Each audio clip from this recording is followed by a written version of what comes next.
വിശേഷ ദിവസങ്ങളിലെ പരിപാടിയിൽ ഏറ്റവും ഇമ്പോർട്ടൻ്റ് ആയിട്ടുണ്ടാകുന്ന ഒന്നാണ് കേട്ടോ കാളൻ.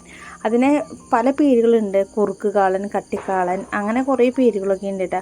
അപ്പോൾ നാളെ വിഷു ആയതുകൊണ്ട് ഞാൻ കാളൻ ഉണ്ടാക്കിയിട്ടുണ്ട് കേട്ടോ.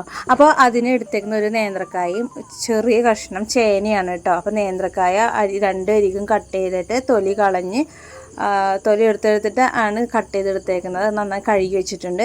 ഇനി അടുത്തത് ചേന തൊലി കളഞ്ഞ് അതേപോലെ കട്ട് ചെയ്ത് വെച്ചിട്ടുണ്ട്. ഇനി ഒരു കലത്തിലോട്ട് മാറ്റിയിട്ട് മഞ്ഞൾപ്പൊടി, മുളക് പൊടി, ഉപ്പ് ഇട്ടിട്ട് കുറച്ച് വേപ്പിലിടുന്നുണ്ട് കേട്ടോ. പിന്നെ ആവശ്യത്തിന് വെള്ളം കൂടി ഒഴിച്ചിട്ട് നല്ലപോലെ ഒന്ന് വേവിച്ചെടുക്കുക. കുക്കറിലാണെങ്കിൽ 2 വിസിൽ മതി, ഒരു വലിയ വിസിലും ഒരു ചെറിയ വിസിലും. അപ്പോൾ ഇതൊന്ന് വേവിച്ചെടുക്കാം കേട്ടോ. അപ്പോൾ ഞാൻ വേവിച്ചെടുത്തതാണ് ഇപ്പോൾ കാണിക്കുന്നത്. ഇനി ഇതിലെ വെള്ളം വറ്റിച്ചെടുക്കണം.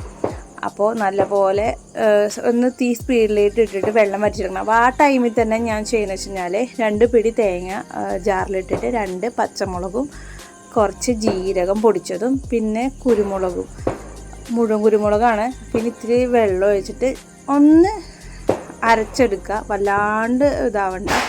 ഇനി ഇതൊന്ന് ആ സമയം കൊണ്ട് വെള്ളമൊക്കെ ഒന്ന് വറ്റിച്ചെടുത്തതിന് ശേഷം നമ്മൾ അരച്ച് വെച്ച തേങ്ങയുണ്ടല്ലോ അതും കൂടി ഇട്ടിട്ട് നല്ല പോലെ ഒന്ന് മിക്സ് ചെയ്യുക.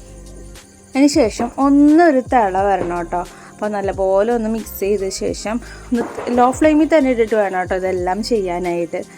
അപ്പോൾ ഒരു തിളയൊക്കെ വന്നതിന് ശേഷം നമ്മൾ എടുത്ത് വെച്ചാണ് തൈരുണ്ടല്ലോ, കട്ടി തൈരുണ്ടല്ലോ, അതൊഴിച്ച് അത് ഒരിക്കലും തിളക്കരുത്. ഒന്ന് മിക്സ് ചെയ്തതിന് ശേഷം അത് മാറ്റി വയ്ക്കുക. ആ സമയം നമുക്ക് ചെയ്യുന്നത് വെച്ച് കഴിഞ്ഞാൽ താളിച്ചൊഴിക്കുകയാണ് ചെയ്യേണ്ടത്. അപ്പോൾ ഇതൊന്ന് മിക്സ് ചെയ്തിട്ട് ഞാൻ മാറ്റി വെച്ചേക്കാണ്. ഇനി പാനിൽ കടുകിട്ട് വറ്റൽമുളക് ഇട്ട് വേപ്പില ഇട്ടിട്ട് നല്ല പോലെ ഒന്ന് മിക്സ് ചെയ്യാണ് കേട്ടോ, പൊട്ടിച്ച് മിക്സ് ചെയ്യണേ. ഇനി അതിലേക്ക് ഒഴിക്കുക കേട്ടോ. അപ്പോൾ ഒരു 10 മിനിറ്റ് അത് അടച്ച് വയ്ക്കുക. അതിന് ശേഷം തുറന്നിട്ട് വേണം നല്ല പോലെ ഒന്ന് ഇളക്കിയെടുക്കാനായിട്ട്.